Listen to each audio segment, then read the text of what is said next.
Hey guys, just like with a GPS where you can't get where you're going if you don't know where you're starting, in today's video I'm going to help you figure out where you're starting with your money so that you know how to get where you want to go. Let's get started. Alright, so the first step in figuring out where you are financially is to know how much money you make. That means taking any source of income and adding it all up. Now if you only have one job and it gets direct deposited into your checking account, this step should be really pretty simple, pretty straightforward. You're just going to open up your bank account and look at the amounts of money that they deposit in a month and add it up. There you go. It gets a little more complicated if you have more than one job or if you have more than one stream of income. You got to find all those things, put it together. But once you have that, that'll give you your starting point of how much money you make in a month. Now the next step is to find all the things that you spend money on in a month. This step can be a little bit more complicated, especially if you use cash for some things and credit cards for some things and debit cards for some things. And if you have more than one credit card, finding all that money and getting it all in one place and adding it up can take a little bit of time. Some things also might be like a mortgage payment or a rent payment can be automatically drafted straight out of your checking account, and it takes a little bit of time to find all those things and put it together. Now when it comes to tracking your spending, you want to find every single little thing. You might have subscriptions to something that you didn't even know you were subscribing to, and this might be a good opportunity to find that and decide, oh, I don't even use that, and you can cancel that. But you want to find everything that you're spending money on and put that together in a list, and then you can take a look at what you want to keep and what you maybe don't want to keep. And anything that you're not 100% sure how much you're spending each month, you can just estimate to get started, and then over the next 30 days actually track that category. Let's take restaurants as an example. You might not know how much money in a month you spend going out to eat, again, especially if you use cash sometimes and if other people might pick up the tab sometimes, and so you don't really know exactly how much money you spend. Well, then over the next 30 days, keep track either in an app or on paper or on your phone, whatever you want to do, but keep track of it. Then next month you'll know exactly how much you spent and you can add that number into your plan.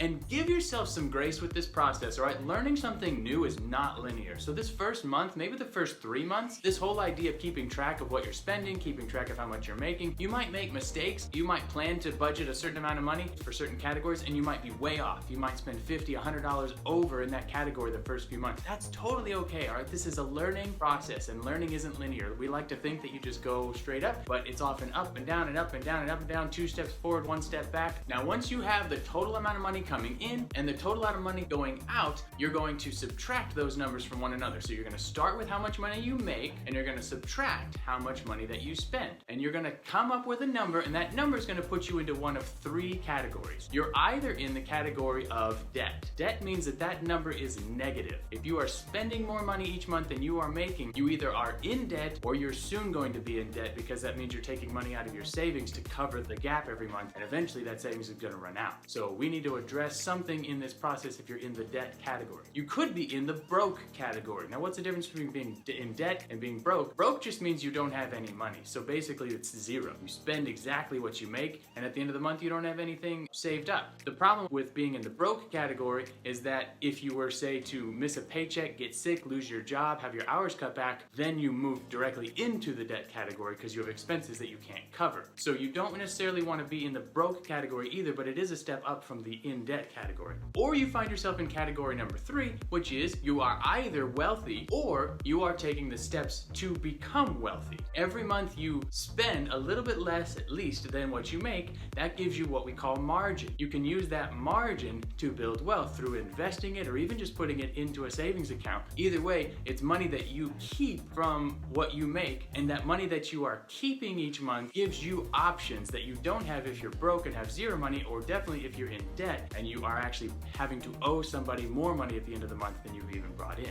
On a side note, I want to point out that you can be wealthy without being rich. I would define being rich as having a high income. But if you make, say, $500,000 a year and you spend $500,000 a year, then you are actually in the broke category. You're not wealthy. You might be what people would consider rich, but you're not wealthy because you spend it all. Wealth is the margin of what you keep of your money after you've spent all of your expenses for the month. It's that margin, and that margin will grow over time with investments and other things. That's what builds wealth. Having a high income doesn't mean you're wealthy. I also want to address the fact that some people have a negative view of wealth. They see certain people that have wealth and they see them with either a negative view, or those people might be not nice people. And so they see the fact that they're wealthy as the reason, and that is not actually true. Wealth amplifies what is already there. So if somebody's not a great person and then they add wealth, they're just a not nice person with more money. But if you're a really good person and you add wealth, now you're a good person with wealth. So wealth doesn't make you good or bad. Money just is going to amplify that in you. It's a tool. It's neither good nor evil. Just like a hammer isn't good or evil. You just use it for certain things. If somebody wants to use it for bad, then bad things happen. So the other thing I want to talk about with the groups is that these groups are not permanent. You have the debt, broke, wealthy, but you can make decisions in the wealth category that move you back into the broke category. You can make decisions in the debt category that take you from the debt category and put you in the wealth category. You can move either direction in these categories. So just because you have wealth today doesn't mean you can't make decisions that toss you into another category. So what puts you in these categories is mindset. And what keeps you in the categories that you're in is your mindset. Your mindset is what drives your behaviors. If you're functioning from a debt mindset and you see no problem with borrowing, taking out loans, and accumulating debt as a means to buy things and have stuff, you're gonna end up in the debt category. If you see debt as a problem and you want to build wealth so you pay off all your debts and you move and you create margin in your budget and you save money, put it towards retirement or even just investments or just put it into, again, a high yield savings account. You're making steps to build wealth. That's a wealth mindset that you've taken on. And over time, that will lead to having wealth. You'll make decisions and behavioral changes that lead to wealth if you have the right mindset. And I want you to believe and understand that this is not a character flaw or a personality trait that you can't change that's leading to you being in one or the other. Some people kind of have a victim mentality of like, well, this is just who I am and the world doesn't like me. That's not it. You have the power to change, and you need to believe that you have that power. You need to feel that power to change your behaviors and change your mindset. And if you believe that you can do it, then you can. If you enter this with, well, there's nothing I can do, well, then guess what? There's nothing you can do. And the reason the mindset is so important is because if you just start with behaviors, you're going to be like everybody else who sets New Year's resolutions, and by February, you've already stopped doing them. Sometimes by January 2nd, you've already given up. You have to have the mindset in place, and then you will be able to make the behavioral changes. Also, start surrounding yourself with the mindset that you want.